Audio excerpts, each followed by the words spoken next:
So I'm going to start talking to you about Pinocchio a little bit, weirdly enough. I hope you enjoy this. And the reason I want to do it is because I want to put some, I want to bring what I told you abstractly down to earth, and then you can start thinking, well, do the conceptions that I've introduced to you, are they good for anything? Do they help? That's the order, descent into chaos, re-establishment of order. That's Paradise Lost, Profane History, Paradise Regained. It's the classic comedy, and that's the story of life. And so the question is, how do you manage it? And so that's a question you really want to know the answer to. So you'll pay money, weirdly. You'll line up and pay money to see a story about that, even if you don't even know that that's what the story is about. And the reason for that is that actually part of you does know what the story is about. You know, your cognition has multiple layers. You understand things that you don't know you understand in ways that you don't understand, and you can tell that because, you know, we talked about Pinocchio a little bit, how absurd it is, and that it doesn't matter. Well, sorry, I have a question. So we've been talking, chaos is when people don't do what they expect to do in a negative sense. So something bad happens to you. What if the reaction is extremely positive, like something that you don't expect, like winning a lottery? Do you also go into a stress response, or? So it would be the same thing? No, it's not quite the same thing. It's a good question, and we will address that.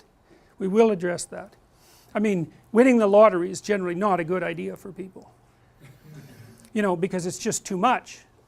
It's too much for them. It flips their lives upside down. So, and they tend at best to return to their original baseline level of emotion. But yes, something remarkably good, I mean, it's a lot better than something remarkably bad, obviously, but it still can have that destabilizing effect. So it depends on what elements of your life it disrupts. Like in some sense you have a map that you're operating within in the world, and that map is predicated on assumptions of different sorts, some shallow, some profound. When the profound assumptions are devastated, huge chunks of the map are invalidated, and that can happen sometimes when dramatically positive things happen as well. So, but the fundamental rule is the more of your axiomatic presuppositions are disrupted, the harder it is on you. You know, like maybe you quit your job because you won the lottery. It's like, hey, I'm off to the beach, I'm going to drink margaritas. It's like, that'll work for about 4 days. You know, you do that for 3 months, you're a beach alcoholic. It's like, that's a real improvement. You know, so it's not that easy. And often too, if you take people out of their routine, you know, they just flounder. Their circadian rhythms go, they don't eat properly, they don't know what the hell to do. You know, so this is often why people have such a hard time when they retire. I'm going to retire and relax. It's like, if I relaxed for 2 weeks, I would die. You know, I need something to do. I need to be engaged in something. So, okay. Pinocchio, Disney movie, an early one, a masterpiece. And so I'm going to walk you through it, and I'm going to tell you what I think it means, and you can tell me if you think that that's useful. And I'm only going to do that for about 10 minutes today because I do want to cover some of the details of the class, and then next class we'll continue with this. So the movie opens with the opening credits, which are carved wooden signs, which is like a hint, you know, because Geppetto's a carver. And it starts with this song, which was actually quite a popular song, and it's a bit of a, what would you call it? I don't think the poetry is particularly profound, but it was a song that people liked and people still listen to, and it sets the tone for the movie, which is what music does. One of the things that's really interesting about movies, that's really mysterious, is that, you know, if you go to a movie, there's almost always a soundtrack.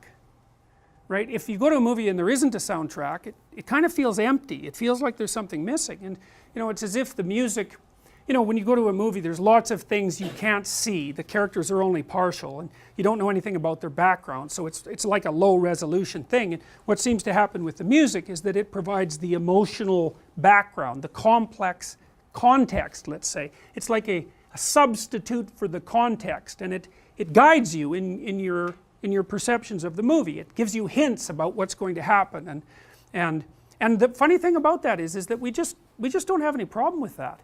You know, it's like, yeah, of course a movie has a soundtrack, and of course when there's a dramatic scene the music gets dramatic, but that doesn't happen in real life, so you'd wonder why we would accept it in a movie. And I think it's partly because we're willing to accept the amplification of reality that constitutes a movie.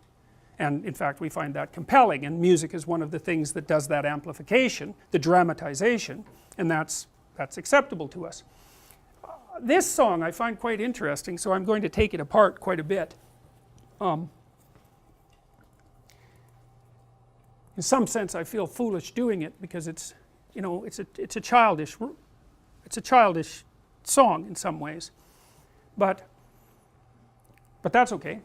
When you wish upon a star, makes no difference who you are. Well, okay, there's some mysteries there. People wish upon stars, that's like a little ritual, right? Why do they do that? Well, and what exactly is a star? That's another question, because there are stars that shine in the heavens, and there are people who are stars. And so, why are people stars? Well, they're usually famous people, right? They're people who attract a lot of attention, and maybe they're people who have a lot of talent. That's another possibility. Maybe they're models. I don't mean, you know, clothing models, although sometimes they are, but they're models for emulation.